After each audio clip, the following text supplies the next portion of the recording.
You can't do it alone, guys. If you're a business owner and you want to exit your business, there's a support team you need to have. John and his team at Calgary Investment Group will help you along the way and coordinate the right people. Stay tuned on Scaling Your Business. Let's be honest, you didn't start your business to buy yourself a job. So if you're looking on how to scale your business and eventually get it ready so that you can sell and exit with all the profits in your pockets, you have got to tune in. I will be interviewing industry experts who have scaled their businesses, sold successfully. So make sure you subscribe because you don't want to miss this show.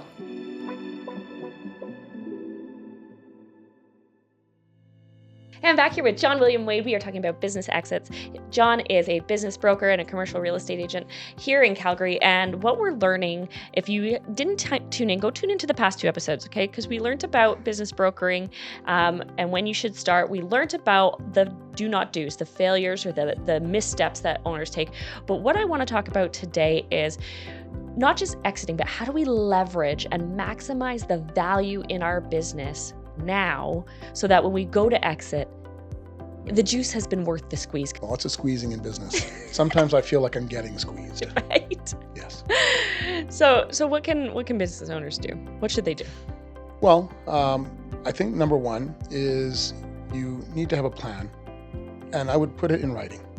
Okay. I know people will say, I've got a plan in my head. Okay, well, put it on paper. One of the nice techniques I've seen some people do is they'll even get a little bit of a whiteboard or those little sticky notes, and they'll put them up on their bedroom wall. Okay.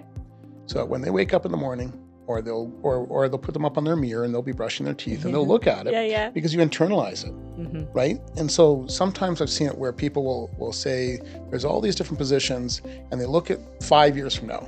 What does my company look like? I have a CEO, I've got HR, I've got sales, all the different people.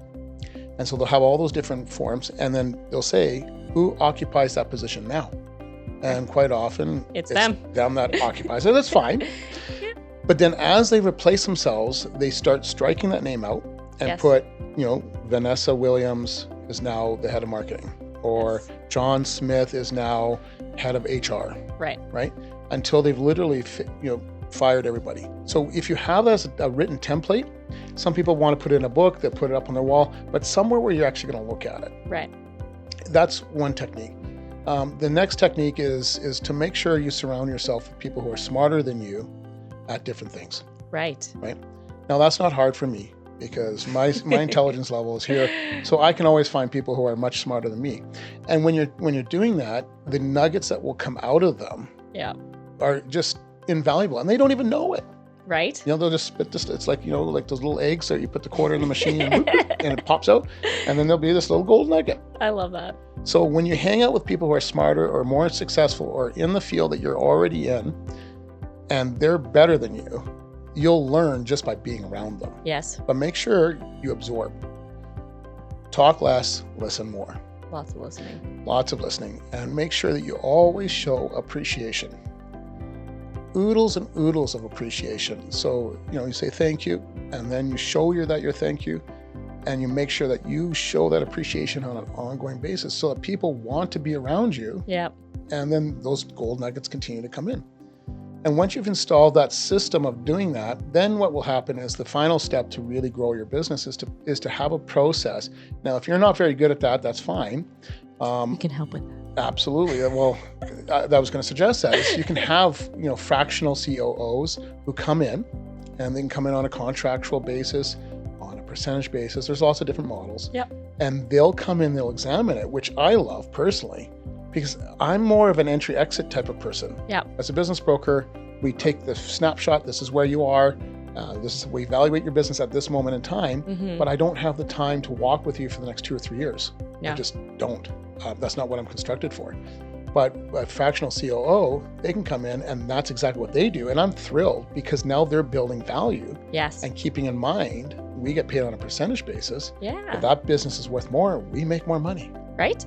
So that fractional COO or somebody like what Enta Solutions does, we come in and we look at process efficiencies, systemization, we look at critical points of failure. All of that will add value in the business because it's maximizing profits, correct? Correct. Okay. But no, the key point to that is you got to actually follow what your COO says to do. Preach. You know, but it's amazing how many times we'll give advice to people and they'll listen. I know that they've repeated it back to me because I'm doing active listening skills. So I know they understood. It's not a language problem, but just somehow there's that little gap between understanding and then going into action. Yes. And sometimes it's not even a money issue. It's just, there's this little gap. And I've never fully understood what that is. I just know it exists. Just like I know there's a difference between an owner of a company and an employee. Yes. There's just a difference in mentality. Big time. And it exists. And it's interesting because I put 3 categories, and I loved this term. I came across it like a year ago. You have your entrepreneur, the owner. You have the employee. But you have these people in your company that are intrapreneurs. Intrapreneurs. They don't want to be an entrepreneur. They don't want to take all the risk. But man, they will give it their all. They will they're going to give you their ideas. They're going to like work extra hard. They're like, hey, what if we did this? I want to make it better. They're like emotionally invested. And I think culture and people is where you can transform employees to entrepreneurs in your business, where they stay inside. They want to be in that business, but man, do they have your back. It's incredible when you unlock that. That's an interesting term. I've never heard that term before, an entrepreneur. We call them builders. Builders. You know, the building blocks for business. Yeah. But yeah, no, it's an entrepreneur. I'll use that one. Yeah, you may. Absolutely. It's not mine. I stole it. So I think like you want to systemize, you want to process. And then you talked about surrounding yourself with the right people and like with the recognition. To me, like that's all speaking to like build a strong culture. Yes. How much and how much does brand play into adding value to your company? Well, I mean, brand, I think if you have to understand what brand is. I think sometimes people mistake it for just the surface value of a brand. They'll say, okay, I've got my logo, because they put a lot of, they'll go on Fiverr, Fiverr.com, and they'll get this logo and they'll get all this, letterhead and all these things. And I mean, and I'm not saying that's not important, but that's just very surface. And I don't think that actually is a brand in itself. Brand is more than just the color scheme, the shape and size of your logo, or even the name. It goes deeper, and I think culture becomes the brand. Thank you, John. Yeah. Yes. I always say brand's the external perception of what your culture is or what you want it to be. Hopefully they align. Yes. Right. Hopefully your brand, what people see from the outside is what it is on the inside, both from an employee experience and from a client experience. 100%. Right. And that just, if it aligns internal, external, right, on the employee buyer side, like that is just magic. That's where the magic happens. 100%. And so you find that people spend more time on the name of the company, the logo, or the colors than they actually do on constructing what their company is going to be about. Yes. Yes, and that brand translates into what is your employee experience? What's your client experience? What journey do they go on? How do you make them feel? Every stage, every touch point, how do they feel, right? Well, and not just how the customer feels, but I think it's actually deeper. It starts with your employees. Yes. So when your employees feel that they're part of a team and they know what part of that team they are part of, yeah, and what their actions affect other people in the company and the customer experience, yes, that's when you have a real culture. I sometimes tell people, because I remember, I'm dating myself, but I remember when the Challenger blew up. And when it blew up, it was because of a little O-ring that one person did not construct and install properly. And it blew up the whole thing. And so I'll tell people, even someone who's just pushing a broom in your employee, they not only have to be praised and brought into the awareness of what the company is about, but they also need to know how their actions are affecting other people. Absolutely.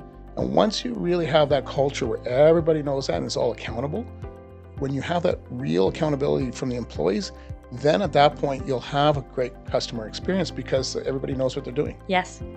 and they care, and they're seeing that their efforts are worth the while. You brought in gratitude and being grateful for them. Yes. And I think that's so important, is that like, I want to feel like my contributions matter. We talk about that in our pillars of creating an engaged culture. But one of the things I think is really important to mention is like, people are like, oh, well, my logo's worth this many, I have this many followers, like value that. How come I don't see that in the valuation? Guys, you're not going to get paid for your logo. You get paid for the profits that run through your business, but this is how you increase profitability. Correct. Yes. Correct. And there are very few logos in the world that have their own value. Coca-Cola is one of them. There you go.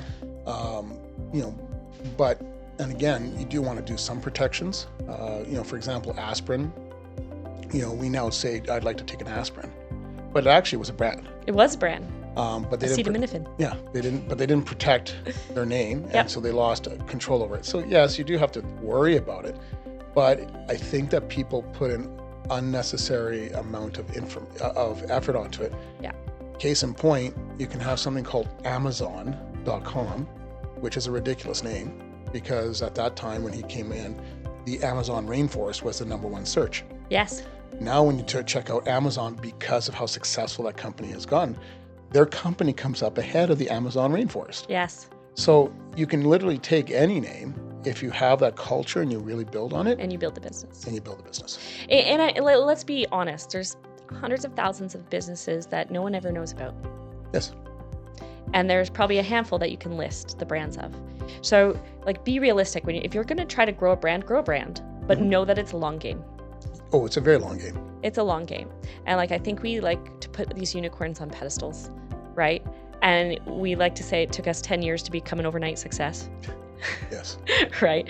Like, there is a long game. And so appreciating that, I think what part of the brand is that, one, it's going to attract the right clients, great clients, lots of clients, because your people are aware you exist. It's attracting the top talent. So now this is where you're increasing your profitability, and that's where the valuation comes in.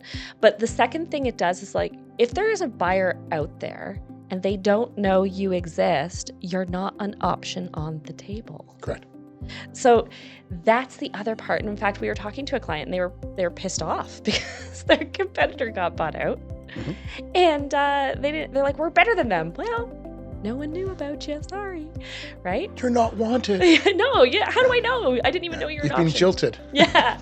So to increase value, you're building culture, you're creating systems and processes to maximize your profitability, because that's what they're going to analyze. Mm-hmm. Your assets, your liabilities, your revenue, your recurring contracts, all of the profitability that you're getting in there, making sure that you actually have profitability at the end of the year, right? And not negative. So know your numbers. But then to take that and be people aware, you want to attract the right buyers, right? Correct. And all of that builds the valuation of your business. Correct. Love it. So people need to know this. And I would say there's a significant amount of people who don't even know their numbers. I'd say the majority don't. Right. So is that something you can help with? If they're like, I need to know where to start. Mm-hmm. Yeah? Yeah. So what we do is, when someone wants to sell their business, or even if they're not ready, but we prefer them not to be ready. Yeah. Honestly, if you're not ready, talk now. Please contact me. In fact, I'll say to people, what's your exit strategy? And they kind of go like that, like they, do that with their eyebrows. That's a great client for me. Yes. Because it means they don't have one. And so we need to construct it. And they're early enough to where we can position them, or bring someone in to position them, so that when they're ready to sell, we all make more money. But when they do that, we need to make sure that they start the process early enough. Yep. And have a clear, when we look at their financials, we'll go over their financials line by line. Yes. Because they'll say it's standard accounting. There's nothing standard about accounting. There's not. I've seen all kinds. And so sometimes it means that we need to get permission to talk to their accountant to find out what the answer key is. Yeah. Because they'll say, I'll say, what's in this here for licenses? I didn't know you need licenses. Oh, I don't know. Right. Okay. And that's fine, because again, that's not everybody's strength. But then whoever is in the company, if it's a CFO or if it's an accountant, we need to talk to them, and then we'll go over line by line. Once we understand that, we'll do an adjusted pro forma. Yes. And I think my biggest learning as a business owner, because I'm an engineer that hates numbers. It's because I'm dyslexic. It's an oxymoron. I know. I don't know how I made it, but I did. But you know, like I really they make me cringe. And so like I was so lucky to have Adam who handles the numbers, but like that was probably the biggest mistake. Not that Adam's great, but like I need to know. And I need to be educated, at least at the bare minimum. If I don't want to do it, I need to know that the person who is doing it has got it set up and doing it the right way, and that we're having those conversations. You cannot be in business and not know your numbers. Like it is absolutely required for high valuation to make that exit strategy, to plan. So people want to get a hold of you. They're not ready to exit. Perfect timing. Get a hold of John. How do they get a hold of you, John? Well, they can go to our website. It's calgaryinvestmentgroup.com. Or if they're, quite often I find with business owners, they don't necessarily want to go to a general website, so they'll want to contact me directly. So LinkedIn is quite common, and that's a John William Wade on LinkedIn. I'm the only one, so it's easy to find me. Next episode, we're going to talk about the team that you need for a successful exit, because John's one piece of the pie, but who else do you need so that you can successfully exit your business?